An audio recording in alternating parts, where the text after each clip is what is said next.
All right, I think we're recording. Well, hello everybody in internet world. This is Wally Smith at EBA Wise, and welcome to, I guess, what is week 2 in our iteration of some kind of virtual online chats with some really awesome folks from around the Commonwealth who are doing some really great work in conservation. And if you missed last week's video with Kevin Hammond from Virginia Tech, the idea behind this and why we're doing this entire kind of series, I guess, is we know right now a lot of folks are at home, a lot of college students are not on campus, they're not going to class, there's families doing homeschooling from home, and a number of folks have reached out over the last few weeks saying, is there stuff that I can do to still learn about the outdoors, learn about where I live, and learn about wildlife while everybody is doing their self-quarantining or social distancing or whatever term I guess you want to use. So I figured we'd keep this going this week. Last week's video got a great response. There were actually several hundred folks, I guess, that viewed that, and some people asked if we were going to do some more. So I thought I would reach out to a couple of awesome folks that are on right now. Susan Watson with VDGIF, who is either in the middle of your screen or to the right, I guess, depending on how Zoom records it. And then Ann Wright with VCU, who is faceless in her black box there on Zoom. You will hear her in just a second. But they're here today to talk about a really fascinating habitat called vernal pools. I'll let them explain what this is in just a second. But thought they would be great to talk because they actually came out, I guess it was 2 years ago now, out here to Wise. They're both kind of in the Richmond area out to the east, well, where we are in Wise. I came out here and did some programming with my class at the college. We also went out with the Virginia Master Naturalist chapter and really just had a great time helping out with this project. It's a really great project all across Virginia. And with that, I guess I will shut up and quit talking and turn it over to y'all. But Susan or Ann, either one, do y'all just want to maybe explain what vernal pools are and talk a little bit about the project that y'all have done? Do you want to start? Sure. Yeah, I'll start. She does a good job explaining the vernal pool.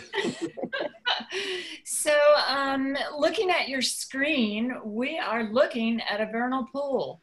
And as it says on the screen, this is a fragile and threatened wetland type. And it's something that is technically called a seasonal wetland, which means that the water that you see there is in it at different times during the season. Generally speaking, during the late spring, summer, and early fall, the picture that you would see would look like a forest. It would not have water sitting in it. It would have those trees and such, but it would not have, it would not look like any kind of a wetland at all. Then in the fall and the winter, once the leaves fall off the trees and we start to get more rain, the temperatures drop, evaporation lowers. These pools, which are little depressions on the landscape, start to fill up and hold water. And then there are a number of different really, really interesting amphibians and other types of creatures that come in and use these pools as part of their life cycle. In a nutshell. I can't get the screen. There it goes. I was going to bring up the illustration. And these can be, y'all, sorry to interrupt, but they can be both kind of in a naturally occurring environment, or also they can happen even on old roadbeds or old surface mines, right? They can occur in a multiple different contexts, I guess, in terms of habitat. They can, and across the country, up and down the gradient, north to south and east to west, you get really different, you can get really different types of pools that operate differently. And it all depends on the geography and the shape of the landscape, and then how much rain you get seasonally. For instance, up in Maine and Vermont and the upper Northwest, glaciers have carved out a lot of the rocks out there, and some rocks have depressions in them that serve as vernal pools, which is just like a hole in a, not a hole, but a depression in a rock. And then in the coastal plain, you can have them that are on very porous sand base, so they really only fill up with the surface water. So you can have all kinds of them, all different types in different environments. Cool. And so this is a graphic that kind of shows that that depression is, you know, is governed by the temperature and evaporation in the summer and fall, and then in the winter, spring, it fills up, like I said, with the other picture, with rain and snow. And so this is the same pool taken over a fall, winter, and spring time sequence. You can see that in the left upper picture, that's the basin, what you call the basin of the pool. And it has a real characteristic look because that leaf litter has actually sat in water for a while and then dried out. And so you get this kind of grayish brown look to it. So when you walk through woods, you might be able to identify these pool basins just because of the way that that low spot looks with the processed and semi-processed leaf litter.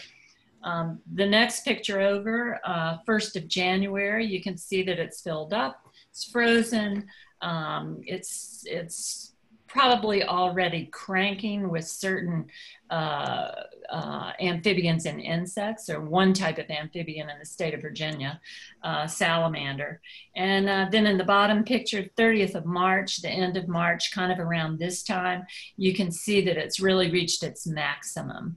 If you use the trees as a guide, you can see that it's further behind the trees than it is in the January picture. And this is when they really, really are active with all kinds of things going on. And for Wise County folks too, sorry to interrupt again, I was just looking at those pictures and thinking about one that's local. If you're in Southwest Virginia and you're familiar with the Guest River Gorge Trail, the Jefferson National Forest, there's a place that people call the Frog Pond on that trail, about a 3/4 of a mile or a mile down, and it looks almost identical to what you just saw in that previous slide. So that's a great example locally if you're looking to see one. It's easily accessible, and there's usually a ton of life there too, which I'm probably stealing the thunder of this next slide here. No. Mentioning that, but go ahead. Hey, you jump right in.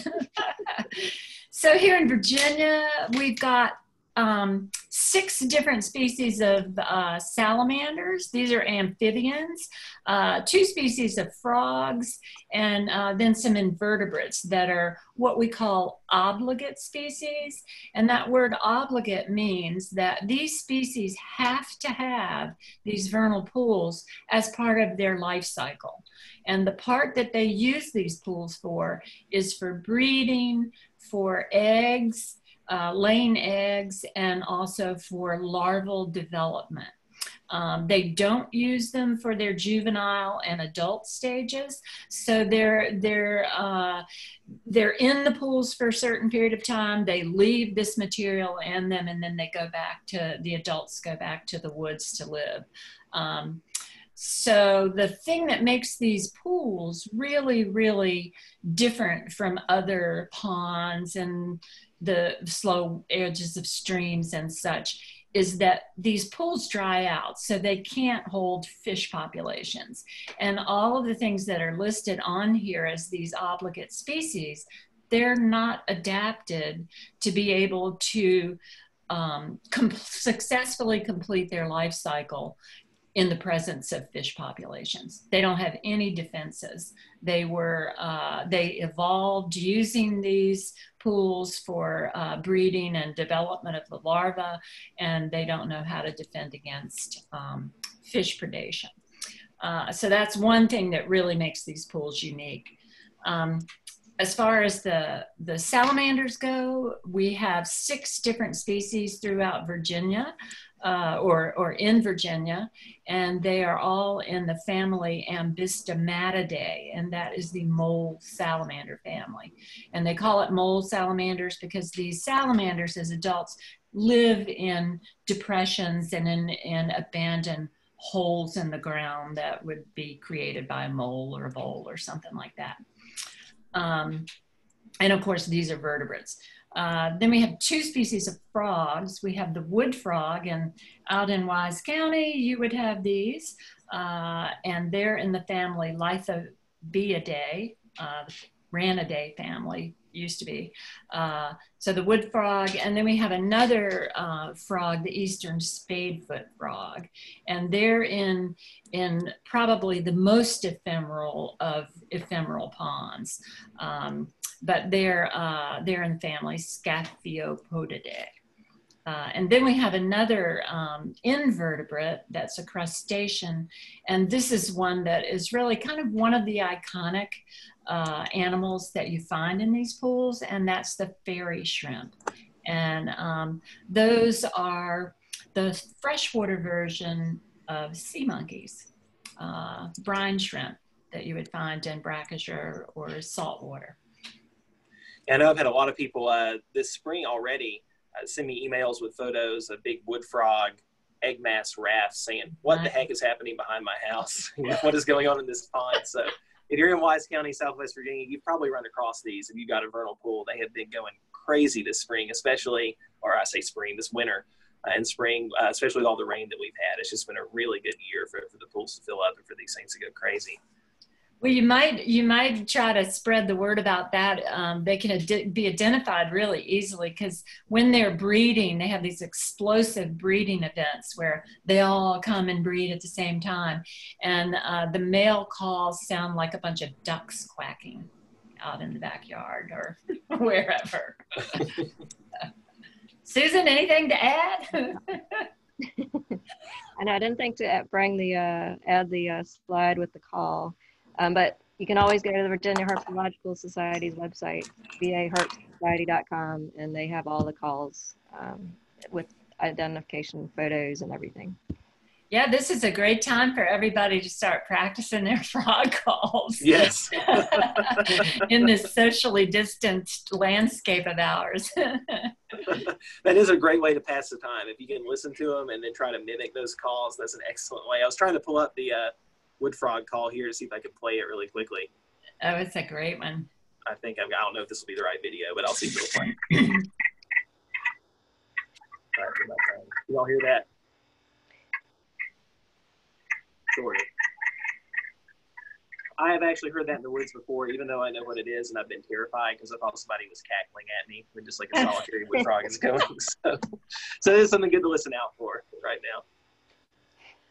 So this slide is kind of a lot of information, but if you have these pools, as far as conservation goes, we want to conserve the pools because we aren't really sure of the role that these salamanders and the other obligate species play in terms of the health of the forest and the landscape around the pools, which usually in Virginia, these pools are forested.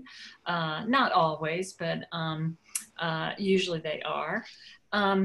And so they have something called the 3 zones of life, and these zones of life fit into the life history of the salamander. So right now I'm talking about the salamander. This also applies to frogs. The first zone of life is when the salamanders come into, on this graphic, it would be the blue bullseye in the center of this forest. That's the pool. They come in and breed at certain specific times of the year. They leave egg masses, which you see under the number 1 over here. Those are spotted salamander egg masses. A salamander that comes in earlier than the spotteds lays its eggs in the pool when the pool is actually dry. Those are the marble salamanders. And the picture of the salamander larva below the eggs is a marbled salamander. That's the first amphibian larva that you're going to generally see in these pools when if you're looking for them, because since the eggs are there, when the rain comes in and fills the pool up, that's what triggers the eggs to hatch out. So you get the marble larvae, then later in the season you'll get the spotted salamanders, and so on and so forth. So you need that central blue spot to be a conservation, if you're going to protect the pools conservation-wise. Then that other larger bullseye around the pool is called the seasonal pool envelope. And when the larvae develop to the point where they have developed lungs and are getting ready to move out of the water environment into the terrestrial environment, that's when you'll see the salamander up there on the upper right side. That is a juvenile marble salamander. And it moves out of the water as the pool is drying up and into the forest in that seasonal pool envelope area. And that area is probably moist anyway, more moist anyway. And so salamanders have a really permeable, sensitive skin. And so they need that moisture to keep them from drying out, essentially.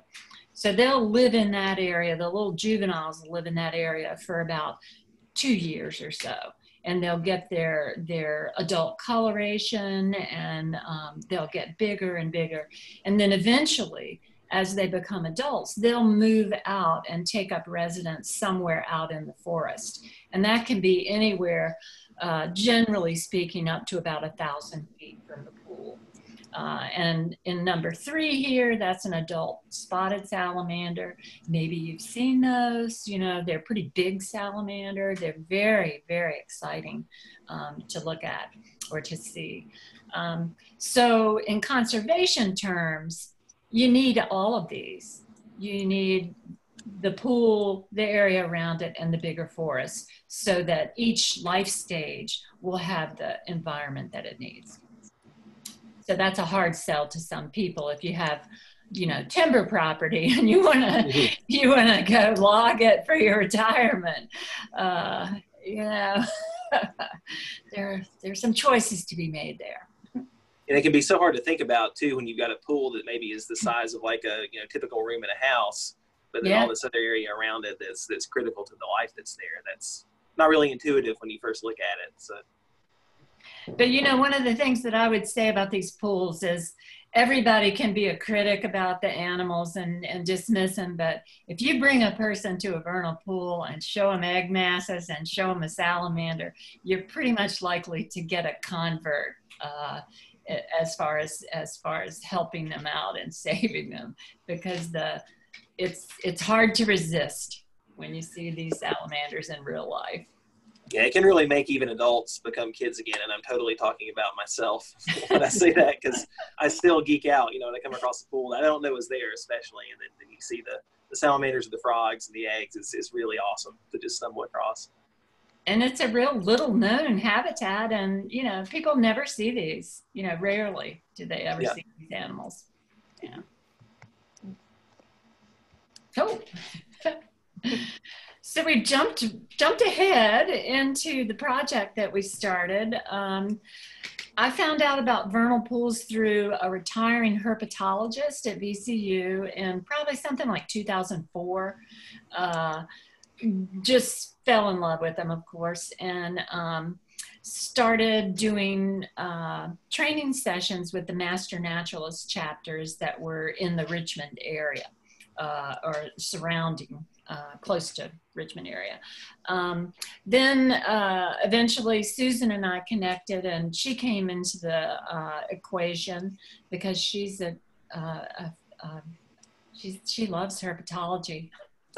Right, Susan? And she knew all about the permitting too. And she knows about the frogs and the salamanders and so on. So we teamed up, and we have now trained up. We've done training sessions for over half of the Master Naturalist chapters around the state. We have a very old informational video resource on their website. But anyway, we wanted to, these systems really don't have any underlying information like maps of where pools are and that kind of thing. And I'm probably treading into Susan's area now. But to wrap up my part of this, we felt like the master naturalists were natural fit to bring into this and to start sending out groups to work with resource managers and start to identify the pools, put them on a map, collect some data for them year after year after year. Because, you know, who could resist those little things in that egg mass? Susan? So yeah, as Anne explained, that's kind of how we got together. She had already gotten together with master naturalists, started this project to identify vernal pools that the former herpetologist at VCU had discovered in the Richmond area. And she presented all of this data at a presentation that I attended, and I was very interested at Game and Inland Fisheries. I deal with a lot of wildlife data. And as she mentioned, this kind of habitat isn't very easy to map. We deal with data and mapping, GIS software and so forth at my agency. And of course, so this is something we're interested in, more information on this type of habitat, since it's hard to map. It's some of these sites are so small, they don't show up on that national wetland inventory map. So I was very interested, and she couldn't just give me the data because a lot of the information was on private property and didn't necessarily have the permission to give this data to government agencies. So that's when we decided to start this project, because in addition to that, a lot of the master naturalists who worked on the initial project were still very interested. Like you said, a lot of them still geek out when it comes to this habitat and these species and the things we find. So it was easy enough to start a project, but we basically, with this project, we've had the master naturalists work with resource managers on public properties to get away from that any potential issues with private property. But we have had a few here and there that have some of the master naturalists have their own land that they're willing to use to share their data with us. So as long as we have permission, everything's good. And as you can see on this slide, we have a lot of partners that we've worked with. In addition to master naturalists, as we mostly work with on this project, we've gone, of course, to Wiley's School, UVA-wise, and we've also worked, of course, Anne has worked with students at VCU, and we did a short presentation with a class at University of Richmond about 1.5 years ago as well. And is the best way, folks are watching this video and they aren't part of Master Naturalists, is the best way maybe to get involved in the project if they're interested to find their local Master Naturalist chapter and engage with them? Yes, that's mainly, like I said, that's mainly what this project is for the Master Naturalists. And it's a good way for them to get their, volunteer hours and things that they do for that program. And for folks that are local, the High Knob chapter of Virginia Master Naturalists, if you Google that, if you're in Wise and surrounding counties, there's one chapter here, and then another chapter that meets in Abingdon, the Holston Rivers chapter. If you Google those, and then plus Virginia Master Naturalists, you can find the contact information for those groups. So those are kind of our two immediately local chapters, I guess, that have been involved in this. One of the other things that makes it such a good project for the Master Naturalist is that this is the time of year when they're getting out and looking at the pools and monitoring them, and there's not much else going on. Anytime from December on, this is a project that you can keep checking in on. So it's fun to have something during what you might call an off season. And so we've got, with this project, we have one of the volunteers with Master Naturalist, Tony Daniel, is currently working with us as our database manager for our online site where people can enter the data. So we use citsci.org, citsci.org is a website developed originally by the Colorado State University and some other partners, and it's a site generally for citizen science projects that they develop data sheets and so forth that different groups can log in and use. So that's what we're using for this project, and folks that are in this project go in and enter that data. And this is just an example of where I've downloaded data and I've entered it into using GIS at work And so we can actually use this data and show it on the maps and go into more detail with that, and through GIS work. And so you can see, of course, we've got throughout most of the state there. Yeah, several UVA-Y students, if y'all are watching the video, the yellow dots that you see over in our area, those are yours. So yeah. I know some folks will probably see this video and help collect those data. So, yeah. That was a great trip. Y'all have some neat areas, neat pools. Yeah, a lot of our pools are tiny, but they're really productive. I mean, it's staggering the amount of stuff you find in them. Yeah. Yeah, and like I remember when we were at the UVA-Y's campus, there were even sites that were old tire ruts. Mm-hmm.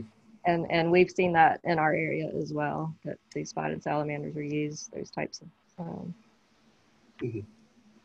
man-made vernal pools.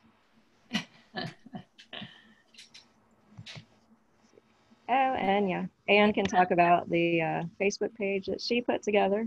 Yeah, I think we're over 900 now followers. So I put a Facebook page together just so that there would be some kind of, platform for us to share when things came into season, any kind of information, but also how track sort of when things were happening in different areas. And so we have a lot of fun stuff on there, videos and pictures, and people send in, things with questions and so on. So I would invite you to like the page and get involved with it that way. One of the things that I'll say, I wanted to give a shout out about, and maybe you know this person, Wally, I don't know.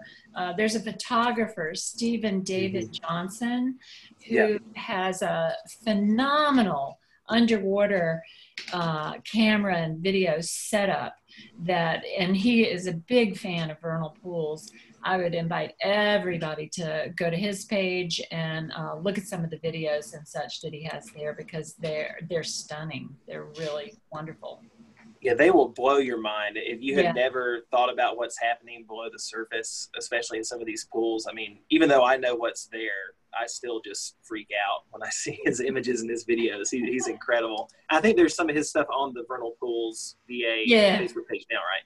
Yeah, I've been sharing just to get the word out, because they're just so amazing. Mm-hmm. They're incredible. Yeah, I would really second liking that page if you're interested in this at all. Even if you haven't collected data or taken part with the Virginia Master Naturalist, this is a great page to just learn more in general about the project, about vernal pools. Yeah. Yeah. And some exciting news coming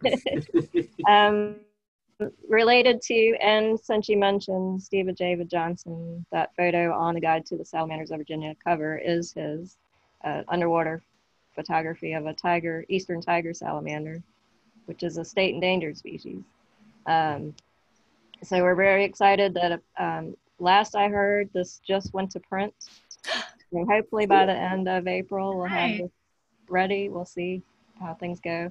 The license plate is something new coming out as well. It's not one of our obligate species. That's the red salamander, which is our state official Virginia state salamander now.